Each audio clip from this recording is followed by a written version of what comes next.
बिस्मिल्लाहिर्रहमानिर्रहीम।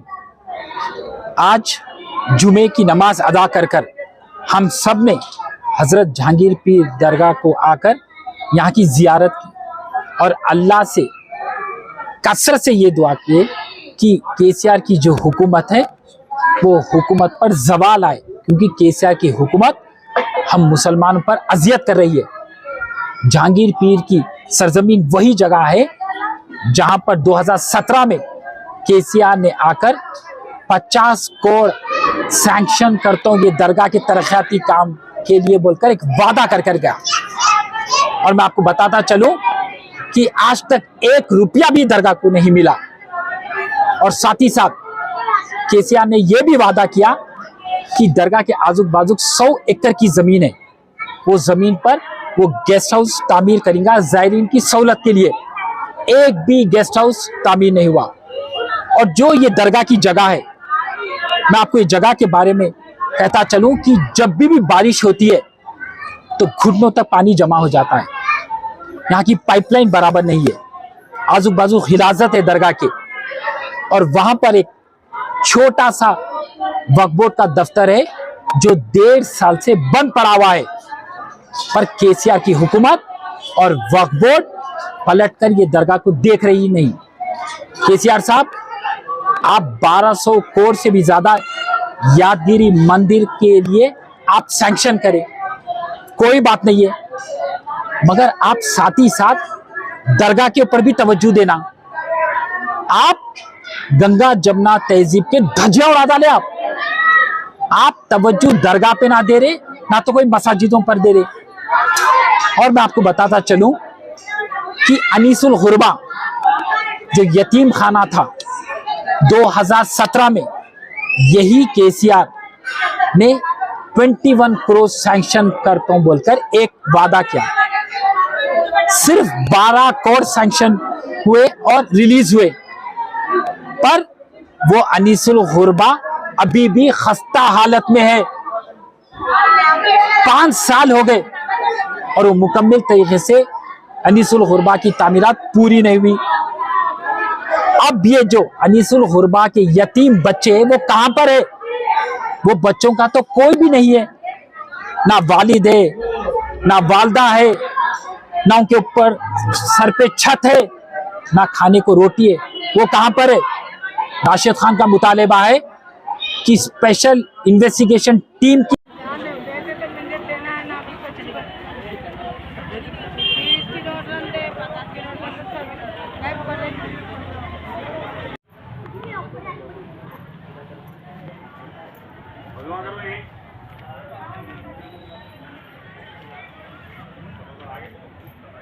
तो अपने अपने कारोबार को बिजनेस बना लिए।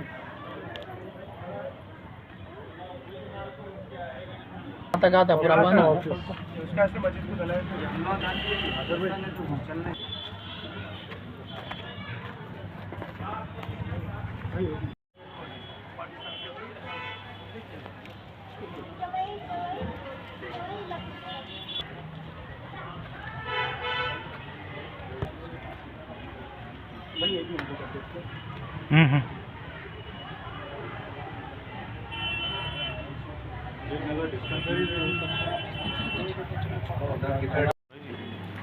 राशिद खान है।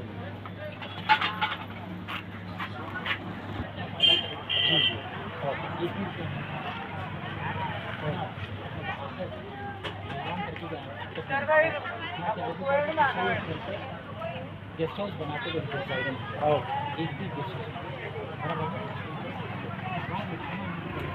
कोई भी नहीं है, ना वालिद है, ना वालदा है, ना उनके ऊपर सर पे छत है, ना खाने को रोटी है। वो कहां पर है? राशिद खान का मुतालिबा है कि स्पेशल इन्वेस्टिगेशन टीम की इंक्वायरी लागू किया जाना चाहिए। हमें पता तो चलना कि यतीम बच्चे कहां पर है। और आपको जब चाहे केसीआर, आप 2020 में पूरे सेक्रेटरिएट को मिसमार कर दिए, 600 करोड़ से भी ज्यादा आप उस सेक्रेटरिएट पे लगा डाले, और 2 साल के अंदर आपका सेक्रेटरिएट इफ्तिताह के लिए भी तैयार हो गया। पर अनीसुल गुरबा को तामीर करने के लिए आपकी पूरी हुकूमत पीछे हटी हुई है।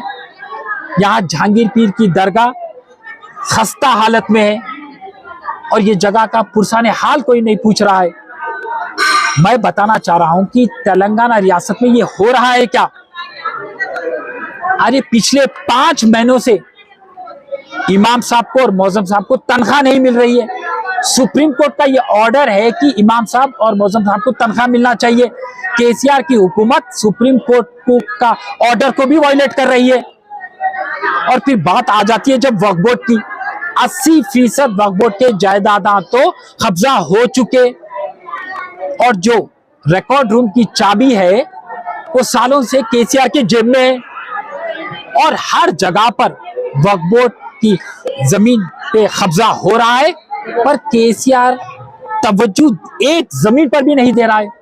तो राशिद खान का मुतालिबा है कि जितने वक्फ बोर्ड के जमीनात पर कब्जा हुए, सीबीआई इंक्वायरी करना चाहिए, वहां पर सीबीआई इंक्वायरी होना चाहिए, क्योंकि ये अल्लाह की जायदाद है, ये हमारी मिल्कियत है। अब केसीआर की हुकूमत को ये तो पता है कि सुधीर कमीशन की ये रिपोर्ट कहती है कि 60% मुसलमान पसपंदा हालत में है, बिलो पॉवर्टी लाइन है, पर केसीआर मुसलमान तबके के ऊपर निगाह डालने के लिए तैयार नहीं है। केसीआर के पास 250 करोड़ है मुंगुर बाई इलेक्शन में खर्चने के लिए, वोट खरीदने के लिए, शराब खरीदने के लिए, पर हमारे मुसलमानों का क्या? अरे 12% तो दूर की बात, 4% अब जो मुसलमानों के तहफुजात है सुप्रीम कोर्ट में वो खतरे में है। अगर से आप उसके ऊपर तवज्जो नहीं देंगे तो सुप्रीम कोर्ट 4% तहफुजात को भी रद्द कर देंगी। कोई मुसलमानों को लेके सब प्लान नहीं है, ना हमारे को नौकरी मिली, ना हमारे पास रोजगार है, ना हमारे को डबल बेडरूम फ्लैट मिला, ना स्कॉलरशिप मिला खरीदने के लिए, शराब खरीदने के लिए, पर हमारे मुसलमानों का क्या?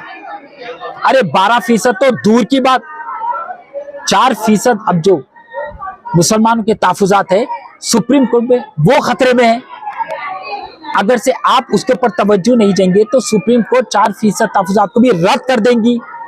कोई मुसलमानों को लेके सब प्लान नहीं है, ना हमारे को नौकरी मिली, ना हमारे पास रोजगार है, ना हमारे को डबल बेडरूम फ्लैट मिला, ना स्कॉलरशिप मिला, ना हमारे उर्दू स्कूल बराबर है। उर्दू को तो केसीआर ने खोद के दफन कर दिया। और महमूद अली साहब, आप तो होम मिनिस्टर है, आप तो मुसलमान हैं, पर माफी चाह रहा हूं, आप सिर्फ नाम के मुसलमान हैं। ये सरजमीन पे आप भी आए थे, केसीआर जब वादा किया 50 करोड़ का तो आप भी मौजूद थे। आप क्यों खामोश बैठे हुए? उमर फारूक मस्जिद के पास आप जाकर आपने वादा किया कि मैं ये मस्जिद को तामीर कराऊंगा केसीआर को कहकर, मगर आज तक भी उमर फारूक मस्जिद जो एयरपोर्ट के पार्किंग में वहां पर डेरे में चिलचिलाती धूप में मुसल्ली नमाज अदा कर रहे हैं, वो मस्जिद को कोई पूछने वाला नहीं है। ये रियासत में मसाजिदा शहीद हो रहे, आशुर खाने शहीद हो रहे, पर केसीआर तवज्जो देने के लिए तैयारी नहीं है। और एक जमात है मजलिस इत्तेहादुल मुस्लिमीन, ये जमात हिमायती जमात है टीआरएस की। असद साहब, आप तो पूरे हिंदुस्तान में बस्तियां बसाने जा रहे, गुजरात में जा रहे, उत्तर प्रदेश में जा रहे, कर्नाटका में जा रहे, बिहार में जा रहे। आपके बस्तियां देखो पहले हैदराबाद में, पहले घर में चिराग जलाओ, और पूरे मजलिस इत्तेहादुल मुस्लिमीन के कायदीन का खून पानी हो चुका।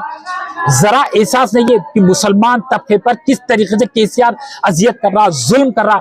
हम खामोश कैसा बैठना? याद रखो केसीआर, हमारे जुनून का मुकाबला तुम नहीं कर सकते। तो जब बात आती हक की तो जुनून शुरू होता हमसे, खत्म होता हम पर। हम जिस जुनून पर नुक्ता लगा देते, नुक्ता मतलब फुल स्टॉप। आप हमारे को जिद में नहीं लाओ। और याद रखो, मुसलमान कौम कभी अपने हक के लिए भीख नहीं मांगती, पहले तो पूछती है। अगर आप नहीं दिए तो हमारे को छीनना भी जानते हैं हम। तो याद रखो, हमसे खेलने की कोशिश आप करो ही मत।